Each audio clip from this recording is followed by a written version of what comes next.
বাংলা প্রবন্ধ রচনা বিশ্বকবি রবীন্দ্রনাথ ঠাকুর। ভূমিকা: বাঙালি মনীষার এক আশ্চর্য প্রকাশ কবি রবীন্দ্রনাথ ঠাকুর। বিচিত্র বহুমুখী সাহিত্য প্রতিভার জন্য শুধু নয়, তার ভাব, ভাষা, বিষয়বস্তুর গভীরতার জন্যও তিনি অনন্য। সত্য, সুন্দর, কল্যাণ এই তিন বিশ্বজনীন বোধের ওপরই তার সমগ্র সৃষ্টিকর্ম প্রতিষ্ঠিত। বাংলা সাহিত্যের এমন কোনো শাখা নেই যেখানে তার জাদুকরী প্রতিভার স্পর্শ লাগেনি।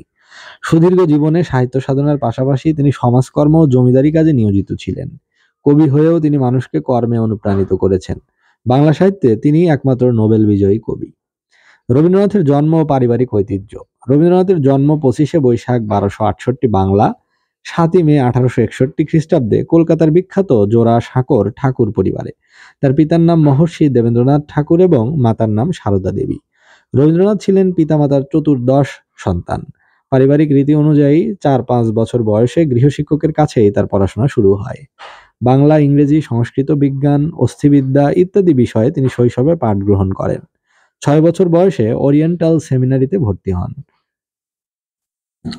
বছরখানেক পর নর্মাল স্কুলে, তারপর বেঙ্গল একাডেমিতে তিনি পড়ালেখা করেন। কলকাতার বিখ্যাত সেন্ট জেভিয়ার স্কুলেও রবীন্দ্রনাথ কিছুদিন পড়াশোনা করেন। কিন্তু স্কুলের বাধা ধরা পড়ালেখা তার ভালো লাগতো না। অভিভাবকরা তার ভবিষ্যৎ নিয়ে চিন্তিত হয়ে পড়েন। এক পর্যায়ে তাকে ব্যারিস্টারি পড়ানোর জন্য লন্ডন পাঠানো হয়।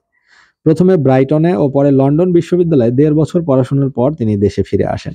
ইতিমধ্যে তার সাহিত্য প্রতিভার উন্মেষ ঘটে এবং বিভিন্ন পত্রপত্রিকায় তার লেখা প্রকাশিত হয়। জোড়াসাঁকোর ঠাকুর পরিবারে সর্বদা সাহিত্যের অনুকূল হাওয়া বইত। রবীন্দ্রনাথের জ্যেষ্ঠ ভ্রাতা দ্বিজেন্দ্রনাথ ঠাকুরের সম্পাদনায় 1877 সালে মাসিক ভারতী পত্রিকা প্রকাশিত হয়। দাদার অনুপ্রেরণায় 14 বছর বয়সে তিনি বনফুল নামে একটি কাব্য রচনা করেন। এরপর কবি কাহিনী, সন্ধ্যা সঙ্গীত প্রভৃতি কাব্য একের পর এক প্রকাশিত হয়। সাহিত্য সাধনা ও কর্মময় জীবন। 1882 সালে কলকাতা 10 নং সদর স্ট্রিটে অবস্থানকালে রবীন্দ্রনাথ নির্ঝরের স্বপ্নভঙ্গ কবিতাটি রচনা করেন। এটি তার সমগ্র সৃষ্টিকর্মের ইঙ্গিতবাহী কবিতা। 1883 সালের দিকে তিনি পিতার আদেশে কুষ্টিয়ার শিলাইদহ এবং পাবনার শাহজাদপুরে ঠাকুর পরিবারের জমিদারি দেখাশোনার দায়িত্ব নিয়ে বাংলাদেশে আসেন। কলকাতার বাইরে পল্লী প্রকৃতি ও তৃণমূল সংলগ্ন মানুষের মাঝে এসে তার সৃষ্টিকর্ম নতুন সমৃদ্ধি লাভ করে। মানসী, সোনার তরী, চিত্রা প্রভৃতি বিখ্যাত কাব্যগুলো তিনি এ সময় রচনা করেন। তার লেখা চলতে থাকে বিরামহীন।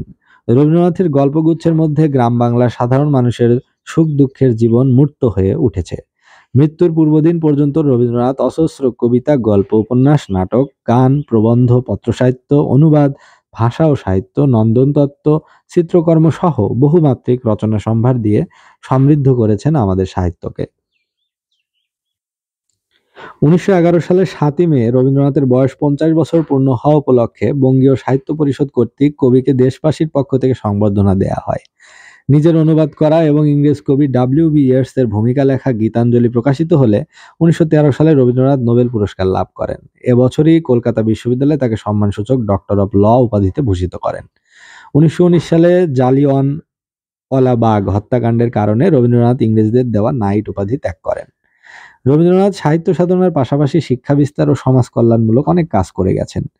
তিনি 1921 সালে বিশ্বভারতী, 1922 সালে শান্তিনিকেতন প্রতিষ্ঠা করে গতানুগতিক শিক্ষার জায়গায় ব্যতিক্রমী শিক্ষার উদ্যোগ গ্রহণ করেন।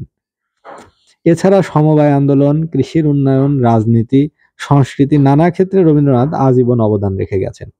22শে শ্রাবণ 1348 বাংলা, 7ই আগস্ট 1941 খ্রিস্টাব্দে 80 বছর বয়সে রবীন্দ্রনাথ ঠাকুর কলকাতায় পরলোক গমন করেন। উপসংহার: রবীন্দ্রনাথের প্রতিভা বিচিত্র ও বহুমুখী হলেও তার প্রধান পরিচয় তিনি কবি। সত্য, সুন্দর, কল্যাণই তার আদর্শ।